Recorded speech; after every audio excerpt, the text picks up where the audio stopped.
Panoorin ang susunod na bahagi ng Batang Kuyapo.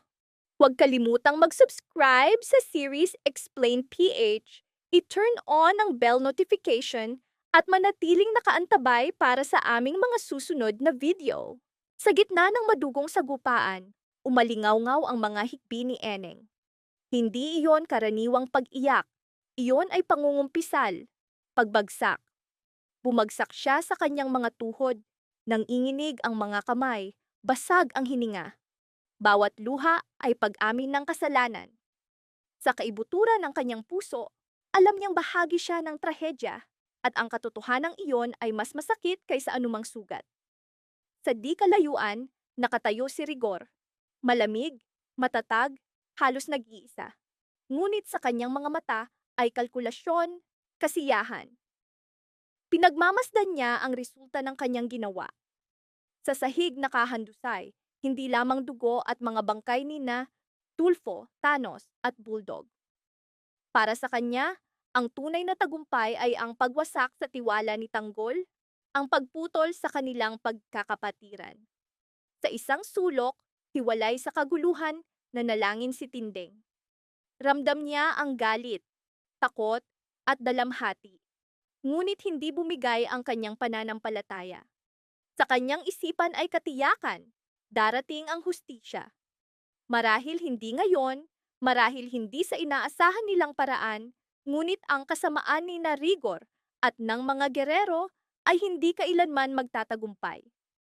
At nang humarap si Tanggol sa eksenang hindi niya inakalang makikita, tumigil ang mundo. Tulfo, Thanos, Bulldog, lahat wala ng buhay. Sa sandaling iyon, hindi na siya basta pinuno. Isa siyang kapatid na nawalan, isang kaibigang nabigo. Bumigat ang kanyang dibdib, nanginig ang kanyang panga, at sa isang iglap sumabog ang kanyang galit. Itinutok niya ang baril kay Rigor. Nagliyab ang kanyang mga mata, hindi lamang puot, kundi isang dalamhati na walang hangganan. Habang lahat ay nagaganap, kumilos si Ramon. Walang pag-aalinlangan, walang takot. Isa-isa niyang tinumba ang mga armadong tauhan sa paligid. Para bang matagal na niyang inihanda ang sarili para sa araw na ito.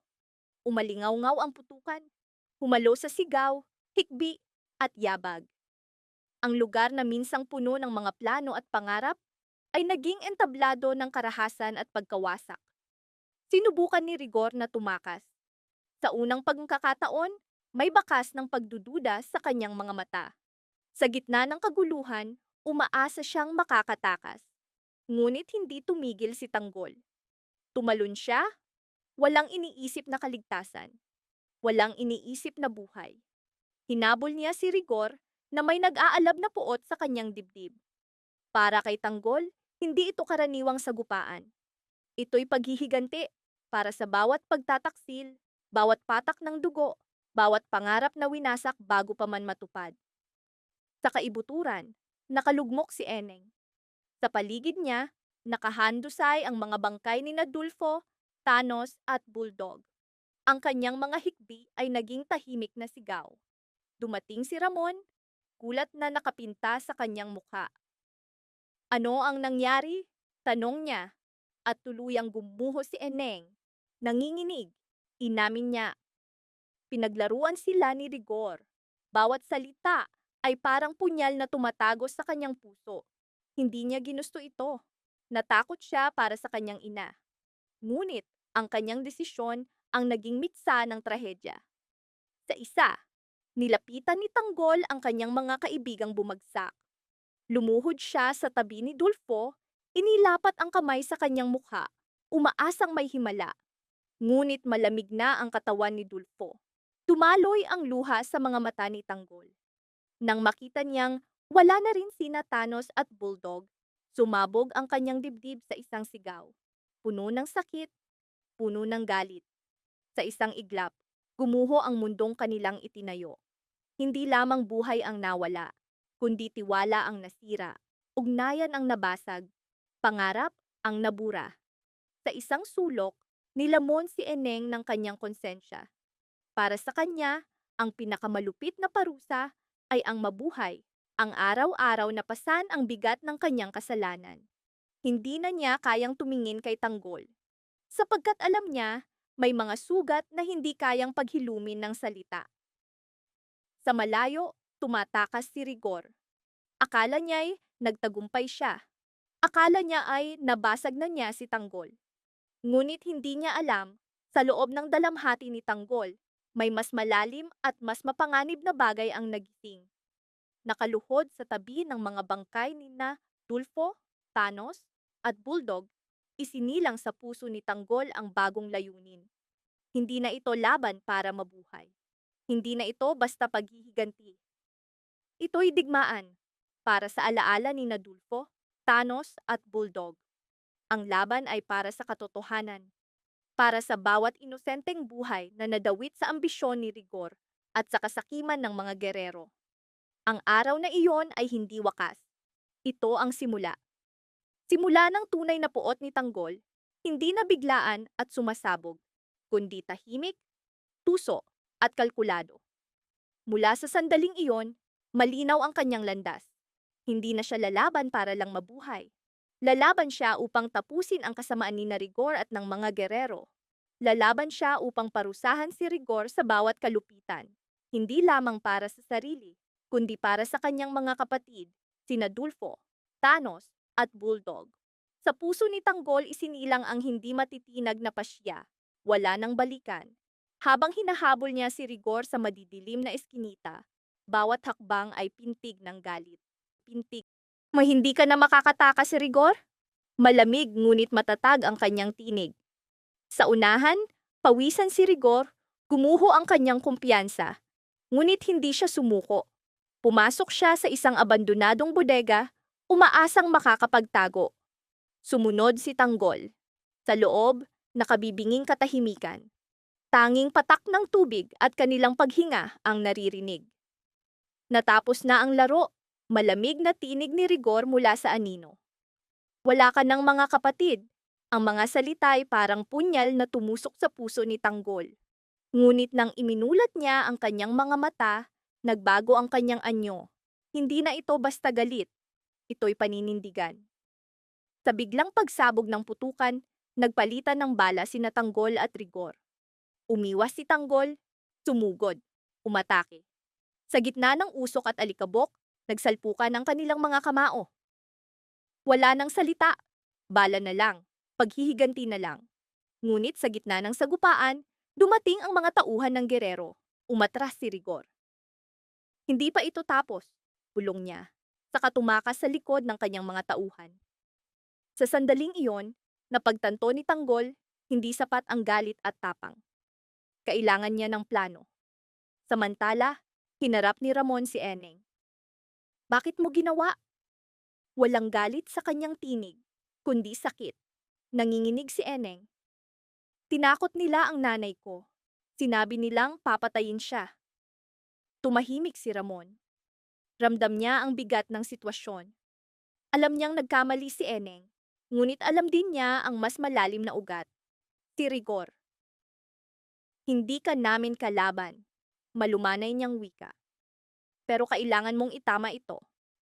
Lalong gumuho si Eneng, sapagkat alam niyang ang pagtutuwid ay nangangahulugang mas malaking panganib.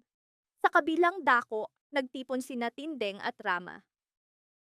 Kailangan nating protektahan si Tanggol, wika ni Tindeng. Hindi lang si Rigor ang kalaban niya, buong puwersa ng mga gerero. Tumango si Rama. Mas delikado na si Tanggol ngayon sapagkat wala na siyang takot. At iyon ang kanilang pangamba. Pagbalik ni Tanggol, tahimik ang kanyang mukha. Wala nang sigaw, wala nang luha. Lumapit siya kina Ramon, Rama, Tindeng at Eneng. Tinitigan niya si Eneng. Walang galit sa kanyang mga mata, ngunit may distansya. Isang bitak na hindi madaling paghilumin. Hindi ko pa kayang magpatawad, diretsong wika ni Tanggol. Pero hindi rin kita hahayaang mamatay sa konsensya mo. May pagkakataon kang itama ito. Tuluyang gumuho si Eneng sa luha. Mula roon nagsimula ang bagong kabanata. Sa isang madilim na silid, nakaupo si Rigor. Sa harap niya, ang pinakamatandang gerero. Sigurado ka ba? Tanong ng nakatatanda. Ngayon pa lang nagsisimula ang tunay na gera. Malamig na tugon ni Rigor. Hindi na lamang ito tungkol sa pagkawala ng mga kaibigan. Isang malamig na plano ang unti-unting nabubuo. Samantala, sa puntod ni Nadulfo, Thanos at Bulldog, lumuhod si Tanggol. Hindi ko kayo bibiguin, bulong niya. Hindi na siya ang padalos-dalos na tanggol na sumasugod ng walang isip. Ngayon, mas maingat, mas tahimik, mas nakakatakot. Ang kanyang laban ay hindi na uudyok ng damdamin. Ito'y magiging estratehiya, pagtitimpe, at pagwasak sa tamang oras. Sa mga susunod na eksena, lalalim ang tunggalian. Mas maraming lihim ng mga gerero ang mabubunyag. Mas matitindi ang pagsubok sa katapatan ni Ramon, Rama, Tindeng, at lalo na ni Eneng. Sino ang unang bibigay? Sino ang muling magtataksil? At hanggang saan dadalhin ni Tanggol ang bago niyang anyo ng puot? Ang digmaan ay hindi na lamang nasa lansangan. Ito'y nagngangalit sa loob ng bawat karakter. Sa bawat pintig ng puso, dumadaloy ang dugo ng paghihiganti. Malapit nang muling sumabog ang tensyon sa pagitan ni Tanggol, Rigor, at Eneng. At sa pagkakataong iyon, si Tanggol na ang pagbibintangan ni Rigor. Sa sandaling iyon, tumunog ang telepono ni Eneng. Isang tawag. Tila karaniwan, ngunit mabigat. Tanda ng paparating na unos. Nakatayo sa harap ni Tanggol, nagkunwari si Eneng. Sinabi niyang ang kanyang ina ang tumatawag. Tahimik ang kanyang mukha, kontrolado ang kanyang tinig. Ngunit sa kabilang linya, malamig at walang awang tinig ni Rigor. Isa-isa niyang ipinaalala kay Eneng ang kanyang mga pagkukulang. Ang kabiguan niyang dalhin si Tanggol sa batas. Ang kanyang pagkadismaya, ang kanyang galit, at higit sa lahat, ang kapalaran ni Aling Marena. Hawak ko ang buhay ng ina mo, bulong ni Rigor. Bawat salita ay parang maso sa dibdib ni Eneng. Bawat pagkakamali, buhay ng kanyang ina ang kapalit. Takot, basag sa loob, nagmamadaling umalis si Eneng, sinabing pupuntahan niya ang kanyang ina. Ngunit sa kanyang kaluluwa, gumuho siya, nahati sa pagitan ng katapatan at dugo. Hindi naniwala si Tanggol.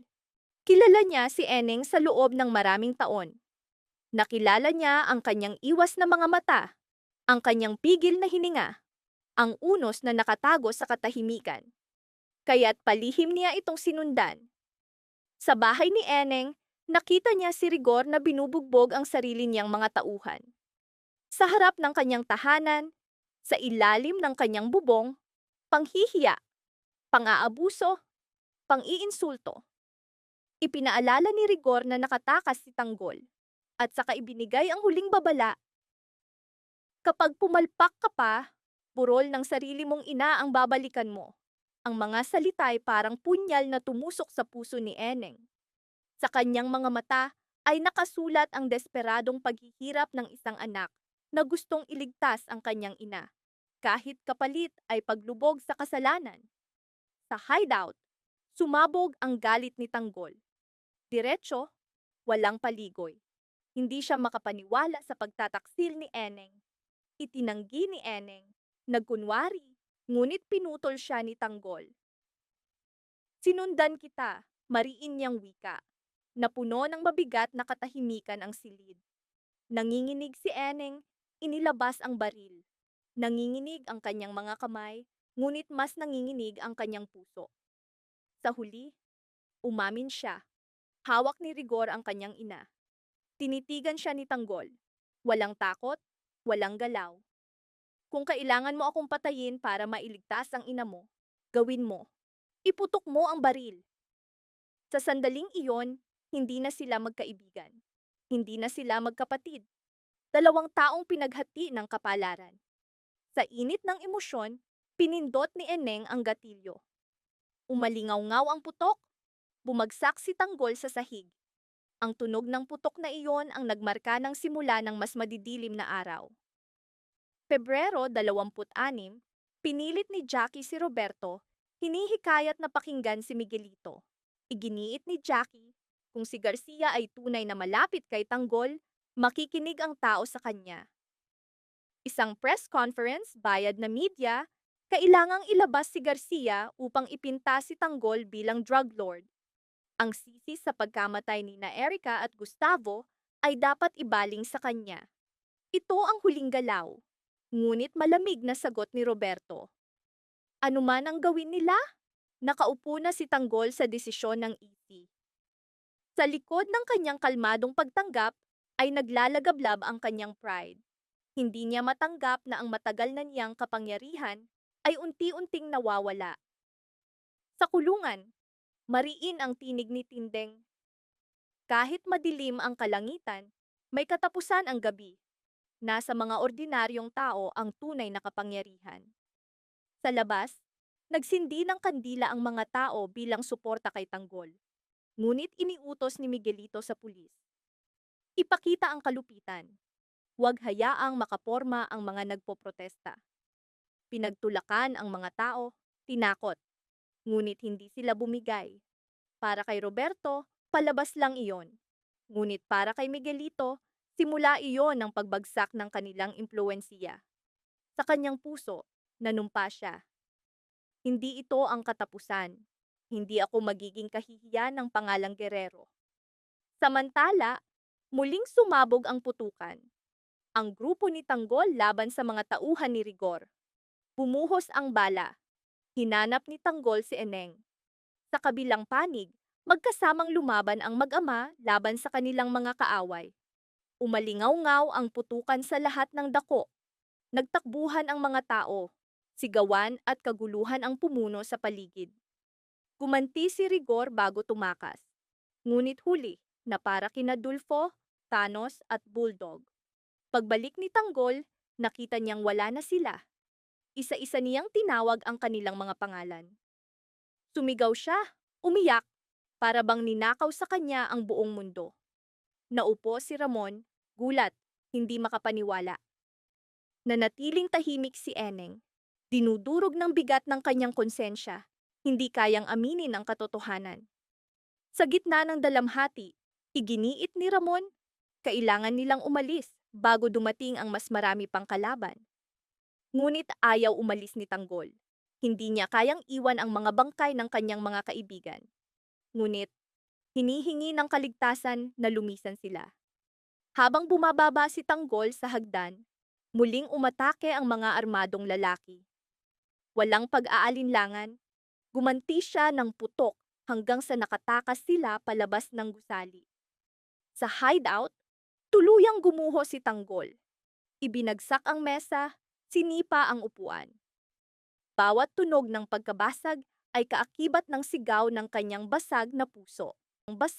Sinubukan siyang pakalmahin ng kanyang ama, ngunit nang makita niya si Eneng, muling sumiklab ang kanyang galit. Bakit may pulis? Bakit naroon si Rigor? Paano nalaman ang lokasyon? Sunod-sunod na tanong ni Tanggol. Nagsinungaling si Eneng. Sinabing kasunduan daw kay Aling Nena na sila'y na-set up, ngunit hindi nawala ang hinala ni Tanggol. Itinulak niya si Eneng, nakatutok ang baril sa kanya. Bakit mo niligtas ang mga kalaban? Sa pagitan ng pulbura at luha nakatayo si Eneng. Isang anak na desperadong iligtas ang kanyang ina. Isang kaibigang nawala ng tiwala. Ang tiwalang minsang kasing tibay ng pagkakapatiran, ngayoy basag na. Sa bigat ng katahimikan, mas luminaw ang katotohanan. Hindi na ito laban para sa kapangyarihan. Hindi na para sa reputasyon. Ito'y laban ng puso, dugo, at mga pasyang maaaring wakasan ang pagkakaibigan o buhay. Nakatutok ang baril ni Tanggol kay Eneng.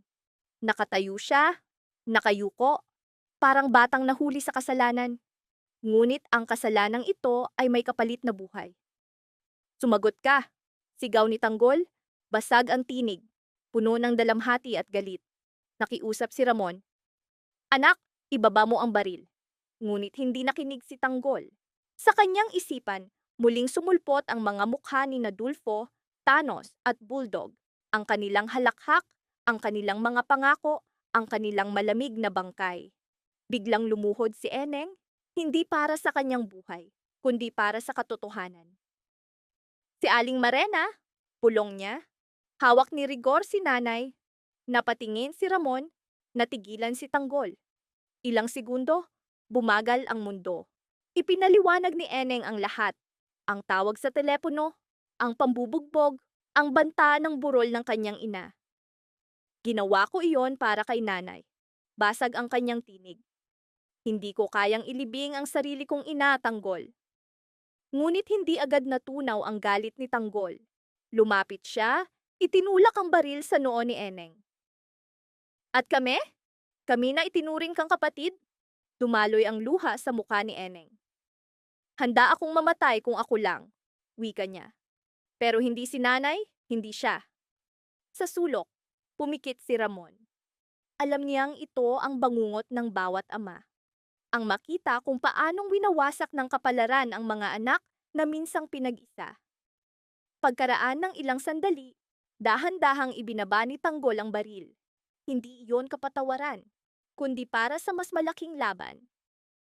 Kung totoo ang sinasabi mo, mahina ngunit matatag ang kanyang tinig, ililigtas natin si Aling Marena. Napatingin si Eneng, halong takot at pag-asa ang nasa kanyang mga mata. Ngunit idinugtong ni Tanggol. Kapag nagsinungaling ka pa ulit, ako mismo ang papatay sa'yo. Walang yakap, walang biglang kapatawaran, tanging mabigat na katahimikan, mas malakas pa kaysa putukan. Sa pagitan ng dalawang sugatang puso, pansamantalang tigil lamang ang namagitan. Sa madilim na silid, nakaupo si Rigor. Sa harap niya si Aling Marena, nakagapos, mahina, pagod, ngunit may tapang sa kanyang mga mata. Malapit na, bulong ni Rigor sa sarili. Kapag nagpataya ng dalawang iyan, tapos ang problema ko. Ngunit hindi niya alam, sa bawat hakbang, lalong lumalakas ang puot ng mga taong kanyang sinaktan. Sa munisipyo, hindi mapakali si Miguelito. Dumadami ang mga nagpoprotesta, pinagtataboy, tinatakot, ngunit hindi sila tumitigil. Lumapit si Jackie kay Roberto.